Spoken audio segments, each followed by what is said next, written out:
فَاسْأَلُوا أَهْلَ الذِّكْرِ إِن كُنتُمْ لَا تَعْلَمُونَ، اگر تم نہیں جانتے تو ذکر والوں سے پوچھ لیا کرو۔ ڈسکور دا ورلڈ کے معزز ناظرین، السلام علیکم۔ ناظرین کرام، سورج فضا میں ایک مقرر راستے پر پچھلے 5 ارب سال سے 600 میل فی سیکنڈ کی رفتار سے مسلسل بھاگا جا رہا ہے۔ اس کے ساتھ ساتھ اس کا خاندان 9 سیارے، 27 چاند اور لاکھوں میٹرائٹ کا قافلہ اسی رفتار سے جا رہا ہے۔ کبھی نہیں ہوا کہ تھک کر کوئی چیز پیچھے رہ جائے یا غلطی سے کوئی ادھر ادھر ہو جائے۔ سب اپنی اپنی راہ پر اپنے اپنے پروگرام کے مطابق نہایت تابعداری سے چلے جا رہے ہیں۔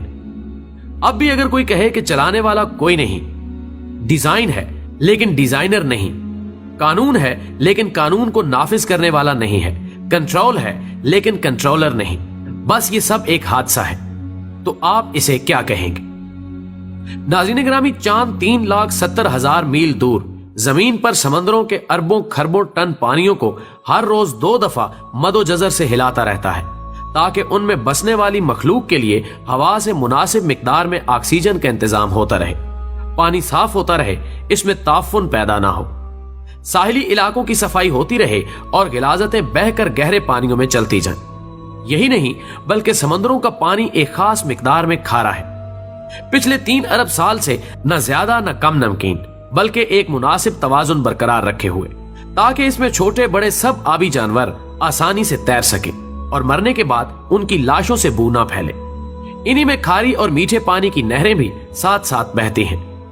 سطح زمین کے نیچے بھی میٹھے پانی کے سمندر ہیں جو کھارے پانی کے کھلے سمندروں سے ملے ہوئے ہیں۔ سب کے درمیان ایک غیب پردہ ہے تاکہ میٹھا پانی میٹھا رہے اور کھارا پانی کھارا۔ اس حیران کن انتظام کے پیچھے کون سی عقل ہے؟ اس توازن کو کون برقرار رکھے ہوئے ہے؟ کیا پانی کی اپنی سوچ تھی یا چاند کا اپنا فیصلہ؟ 1450 سال پہلے جب جدید سائنس کا کوئی وجود نہیں تھا، عرب کے شہر زادہ ملک میں جہاں کوئی سکول اور کالج نہیں تھا، ایک آدمی اٹھ کے سورج اور چاند کے بارے میں کہتا ہے کہ یہ سب ایک حساب کے پابند ہیں۔ سورہ رحمان 5 سمندروں کی گہرائیوں کے متعلق بتاتا ہے کہ ان کے درمیان برزخ ہے جو ان کو قابو میں رکھے ہوئے ہے۔ سورہ رحمان 20 جب ستاروں کو اپنی جگہ لٹکے ہوئے چراغ کہا جاتا ہے تو وہ کہتا ہے یعنی سب کے سب اپنے مدار پر تیر رہے ہیں۔ سورہ یاسین 40 جب سورج کو ساکن تصور کیا جاتا ہے تو وہ کہتا ہے سورج اپنے مقرر شدہ راستے پر کسی انجانی منزل کی طرف ہمیشہ سے چلا آ رہا ہے۔ سورہ یاسین 38 جب کائنات کو ایک جامد آسمان کہا جاتا ہے تو وہ کہتا ہے کہ یہ پھیل رہی ہے۔ سورہ ذریات 47 وہ نباتات اور حیوانی زندگی کے بارے میں بتاتا ہے کہ ان سب کی بنیاد پانی ہے۔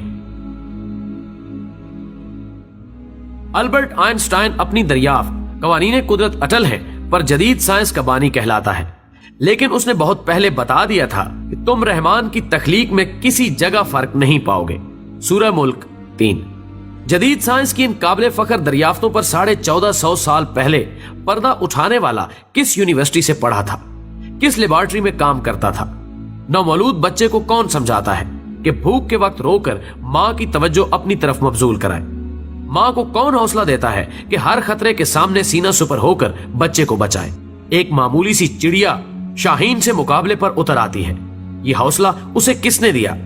مرغی کے بچے انڈے سے نکلتے ہی چلنے لگتے ہیں، حیوانات کے بچے بغیر سکھائے ماؤں کی طرف دودھ کے لیے لپکتے ہیں، انہیں یہ سب کچھ کون سکھاتا ہے؟ جانوروں کے دلوں میں کون محبت ڈال دیتا ہے کہ اپنی چونچوں میں خوراک لا کر اپنے بچوں کے منہوں میں ڈال دے؟ یہ آداب زندگی انہوں نے کہاں سے سیکھے؟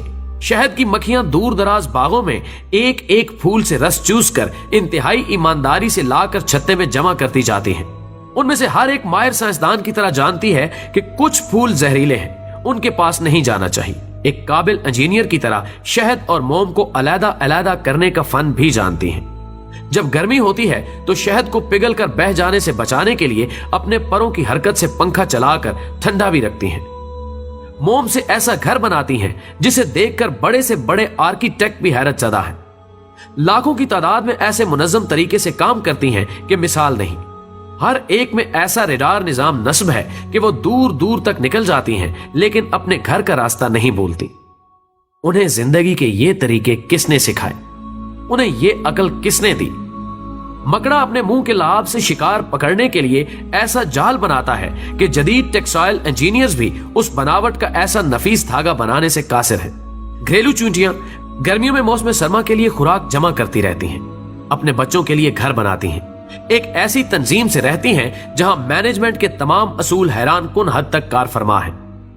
ٹھنڈے پانیوں میں رہنے والی مچھلیاں اپنے انڈے اپنے وطن سے ہزاروں میل دور گرم پانیوں میں دیتی ہیں، لیکن ان سے نکلنے والے بچے جوان ہو کر ماں کے وطن خود بخود پہنچ جاتے ہیں۔ نباتات کی زندگی کا سائیکل بھی کم حیران کن نہیں۔ جراثیم اور بیکٹیریا کیسے کروڑوں سالوں سے اپنی بقا کو قائم رکھے ہوئے ہیں۔ زندگی کے گر انہیں کس نے سکھائے؟ سوشل مینجمنٹ کے یہ اصول انہیں کس نے سکھائے؟ کیا زمین خود اس قدر عقل مند ہے کہ اس نے خود بخود لیل و نہار کا نظام قائم کر لیا؟ خود بخود ہی اپنے محور پر ایک خاص ڈگری پر جھک گئی تاکہ سارا سال موسم بدلتے رہیں، کبھی بہار، کبھی گرمی، کبھی سردی اور کبھی خزاں، تاکہ اس پر بسنے والوں کو ہر طرح کی سبزیاں، پھل اور خوراک سارا سال ملتی رہے۔ زمین نے اپنے اندر شمالن جنوبن ایک طاقتور مقناطیسی نظام بھی کیا خود بخود ہی قائم کر لیا، تاکہ اس کے اثر کی وجہ سے بادلوں میں بجلیاں کڑکیں جو ہوا کی نائٹروجن کو نائٹرس آکسائڈ میں بدل کر بارش کے ذریعے زمین پر پودوں کے لیے قدرتی کھاد مہیا کریں۔ سمندروں پر چلنے والے بحری جہاز، آبدوز اور ہواؤں میں اڑنے والے طیارے اس مقناطیس کی مدد سے اپنا راستہ پائیں۔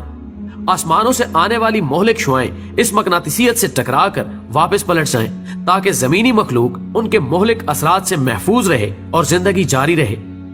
زمین، سورج، ہواؤں، پہاڑوں اور میدانوں نے مل کر سمندر کے ساتھ سمجھوتا کر رکھا ہے تاکہ سورج کی گرمی سے آبی بخارات اٹھیں، ہوائیں اربوں ٹن پانی کو اپنے دوش پر اٹھا کر پہاڑوں اور میدانوں تک لائیں، ستاروں سے آنے والے ریڈیائی ذرے بادلوں میں موجود پانی کو اکٹھا کر کے قطروں کی شکل دیں اور پھر یہ پانی میٹھا بن کر خشک میدانوں کو سیراب کرنے کے لیے برسے۔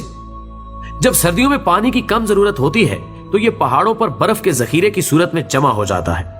گرمیوں میں جب زیادہ پانی کی ضرورت ہوتی ہے تو یہ پگھل کر ندی، نالوں اور دریاؤں کی صورت میں میدانوں کو سیراب کرتے ہوئے واپس سمندر تک پہنچ جاتا ہے۔ ایک ایسا شاندار متوازن نظام جو سب کو سیراب کرتا ہے اور کچھ بھی ضائع نہیں ہوتا۔ ہمارے لبلبے خون میں شوگر کی ایک خاص مقدار کو بڑھنے نہیں دیتے۔ دل کا پمپ ہر منٹ 70-80 دفعہ منظم طریقے سے باقاعدہ حرکت سے خون کو پمپ کرتا رہتا ہے۔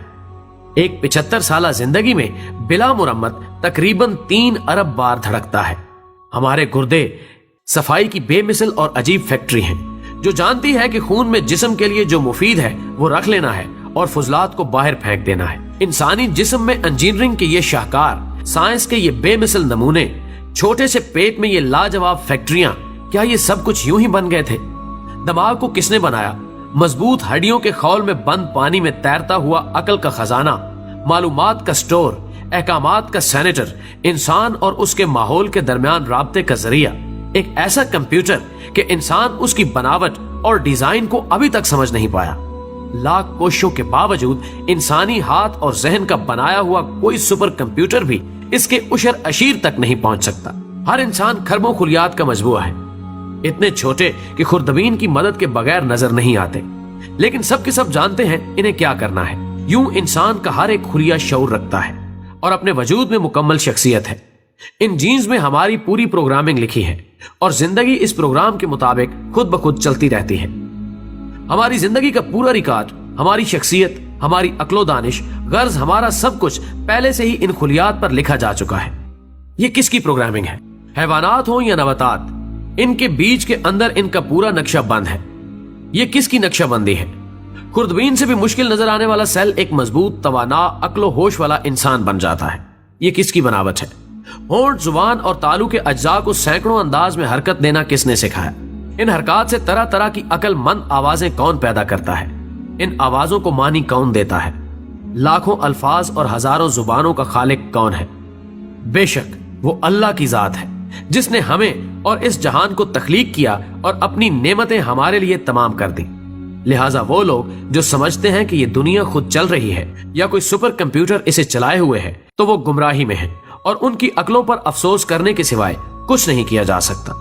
بے شک اللہ کے سوا کوئی معبود نہیں اور وہی عبادات کے لائق ہے، اور جس طرح اپنی ذات میں یکتا ہے، اس کا کوئی شریک نہیں، اسی طرح وہ اپنی صفات میں بھی وحدہ لا شریک ہے اور تعظیم کا حقدار وہی ہے۔